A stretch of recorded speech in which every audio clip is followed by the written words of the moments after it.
Hello, and welcome to Maker and Fixer Things.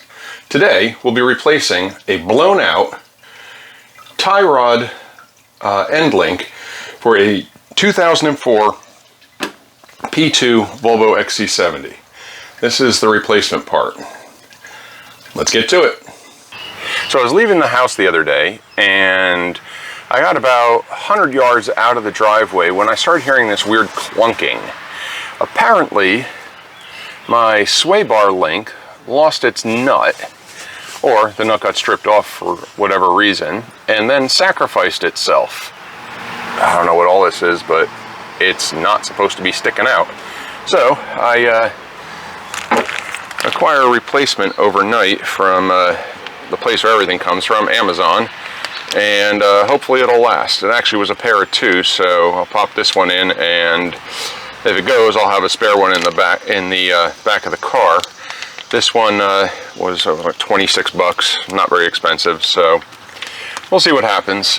I spared you guys the boring stuff, jacking up the car and taking off the wheel. Let's get down to the actual repair. It's pretty simple. Well, I just noticed something that's pretty odd. The bottom end of this sway link is a T30. The top end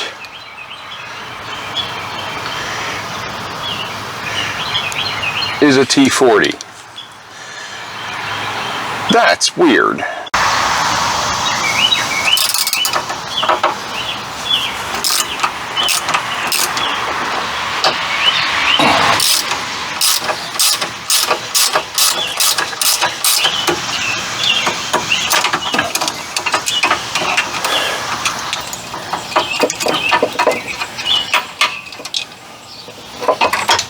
I've said it before and I'll say it again. If you're going to do suspension work, you need a set of through bolt ratchets.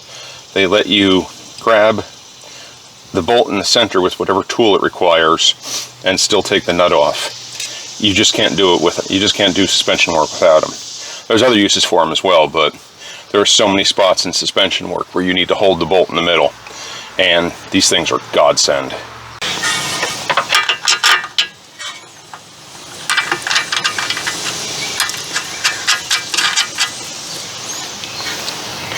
Okay, as discussed, the center is a T40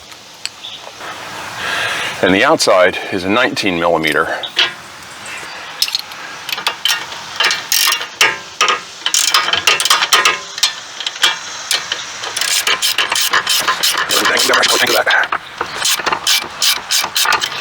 right, we got that one started. Let's get the bottom started now. Alright, so let's get the bottom one anchored now so we at least have a starting point.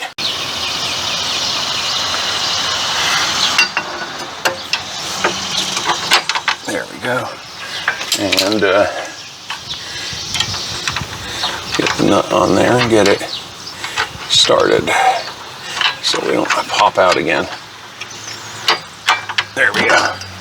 So I need to find out because the wheel's turning. Yeah, it's alright,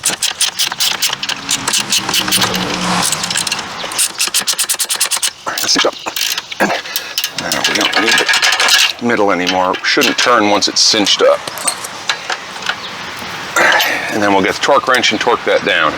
I couldn't find a torque reference, so I'm going to torque it to 50 foot-pounds just because it seems like a prudent amount. A lot of the suspension stuff is torqued to 30, some of it's torqued to 90.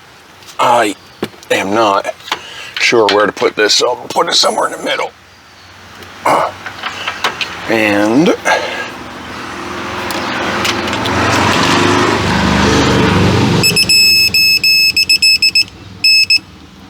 there we go. Torque to 50.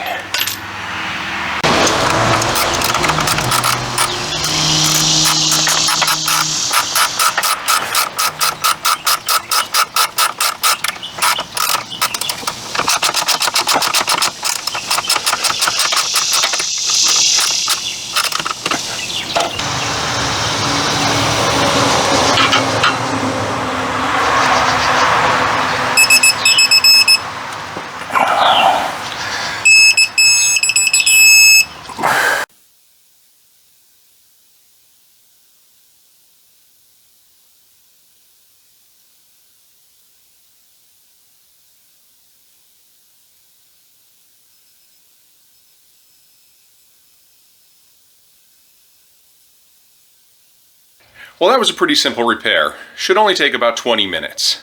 And remember, you should always use a torque wrench on your lug nuts if you can. Thanks for watching.